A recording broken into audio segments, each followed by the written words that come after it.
So, gagawa tayo ng love reading. Again,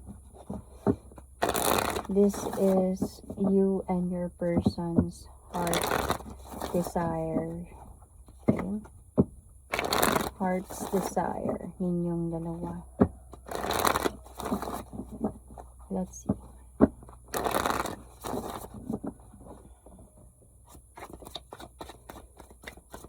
You and your person's heart's desire.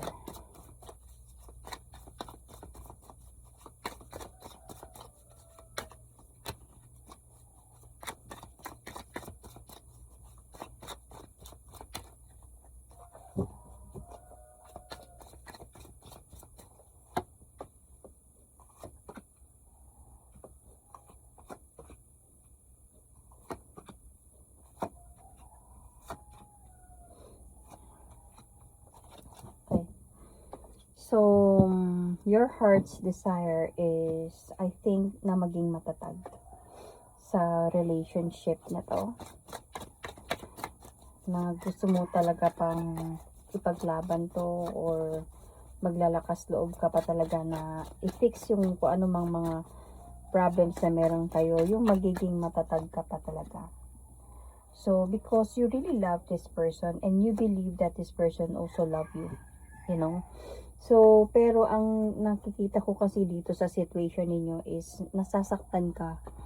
So, may mga pinagdadaanan kayo ngayon. Nasa point na confused, I think, ikaw sa kung totoo ba talagang mahal ka pero naniniwala ka pa din naman about that. Pero may mga confusions na kasi sa iyo eh. So, or baka feeling mo na confused na din yung person mo sa kung mahal ka pa rin ba talaga. Nasasaktan ka dito because meron kayong mga siguro third party involved sa relationship ninyo. Nagsisinungaling na lang ba siya sa'yo or something. So, yun yung heart's desire mo ngayon. Yung magpapakatatag ka pa talaga sa pagsasamang ito.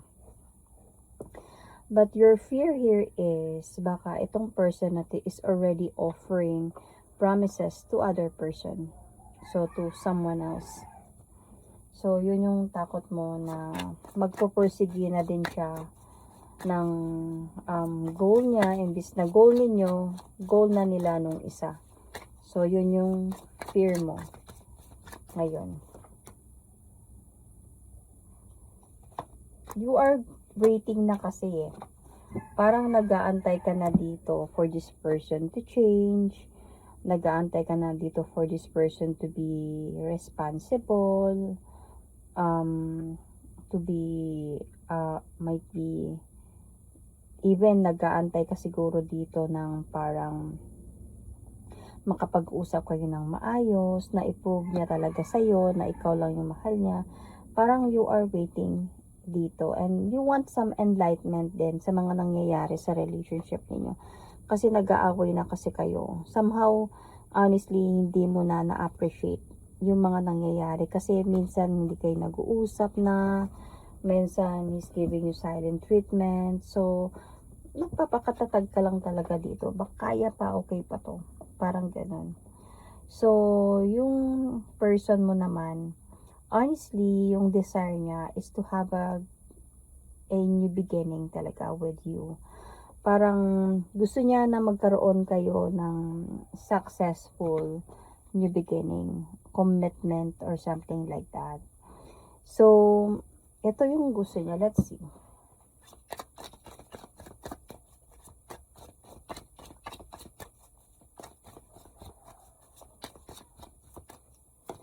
Siguro may fear ka din dito na sa kasobrang busy niya, baka hindi na siya nagbibisi sa trabaho niya, baka sa iba na siya nagbibisi. Isa na din yung fear mo dito na ganyan. So, this person also wanted to focus on your relationship.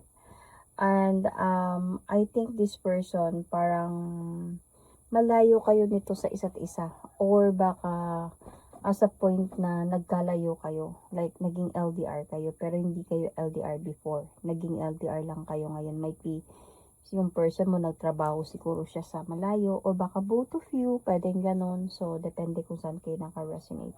Kasi may umalis may nag-travel. So, focus din talaga siya sa work niya. Focus, may mga plano kasi kayong dalawa talaga. Baka plano niyo magpakasal. Tapos, tapos ngayon na parang may mga changes, may mga napapansin ka, nasasaktan ka, hindi mo naiintindihan bakit ganito. So, sa person mo, honestly, wala akong nakikita naman so far na yung desire niya naman dito is still to focus on your relationship, to offer you new beginning, and to pa rin yung mga plano ninyong dalawa, lalo na about marriage could be. Yung fear niya lang talaga dito is bakit siya talaga nagtatrabaho ng maayos, dahil gusto niya talaga na matupad yung plano ninyo. Kasi may takot din siya dito na baka hindi niya matupad yun sa'yo. Paano pag hindi siya mag-focus sa trabaho niya, hindi siya maging hardworking, hindi kanya mabibigyan ng magandang kinabukasan, could be. Because this is also an ace of wands. So, meron siyang fear na baka hindi mag-progress yung relationship ninyo as well, mga ganong mga bagay. So, ang makikita ko lang din naman dito sa paano what unites you both is every time pag nagkakaroon kayo ng problema, ito lang maganda sa inyo. Every time magkakaroon kayo ng problem, pinag-uusapan nyo talaga to. So, yun yung maganda talaga sa relationship. Yung pinag-uusapan yung problema. Hindi pinapasa sa iba, hindi pinapasa sa kaibigan, hindi pinaparinig sa social media, kundi pinag-uusapan talaga ninyong dalawa. Kasi, I think you are sharing here kung ano yung mga disappointments, ito yung napapansin ko, bakit ganito, bakit ganyan. So,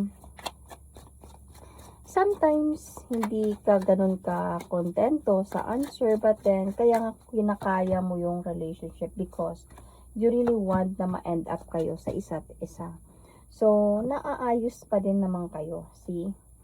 Every time talaga na pinag-uusapan ninyo yung problema, nare-resolve ninyo. So, nagkakaroon ng peaceful sa relationship ninyo again. Pero hindi talaga mawawala yung parang problem, you know. Hindi mawawala yung problem, lalo na pag malayo kayo sa isa't isa. So, ang outcome kasi din naman dito, makikita mo pa din naman yung person mo na mag-e-effort pa din talaga siya sa'yo. Makikita mo pa din talaga yan. Ang problema lang talaga dito, sa katagalan talaga, kung naging LDR kayo ngayon, okay? Sa katagalan talaga, kumbaga wag lang masyado talagang mag-focus sa jealousy, wag masyadong mag-focus sa away. Kung naging LDR man kayo ngayon, focus din kayo sa gumawa kayo ng mga ways na ma-explore ninyo yung relationship ninyo as an LDR, na ma-enjoy ninyo mga new activities na gagawin ninyo as an LDR, and focus kayo sa goal ninyo sa pagsasama ninyong dalawa, na even if may mga babae talaga hindi maiwasan, 'di ba? Mag-overthink talaga 'yan, lalo na pag busy sa trabaho, ganyan. So, hindi nakakapag-usap, hindi sumasagot, bakit anong nangyari? So, magtatanong na, mag-aaway na. So, kahit walang dahilan. So, pwede kasing yung mga naiisip nyo, ma-manifest nyo yun. Because there is a possibility, what separates you, kung could be, is a woman.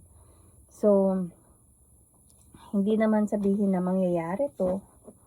Okay? Hindi naman sabihin na mangyayari to, pwede, pero if darating yung araw talaga na hindi kayo magkakunawaan dahil sa selos, dahil sa pag-overthink, dahil walang tiwala, then pwedeng gagawin ko na lang kung yun naman yung iniisip na sa akin, parang ganun.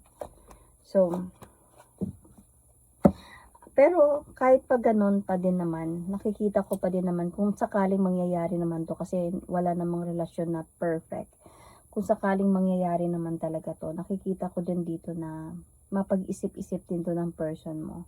Kumbaga tutuldukan niya din to, because importante pa din sa kanya yung pagsasama ninyong dalawa. Ikaw pa din yung importante sa kanya.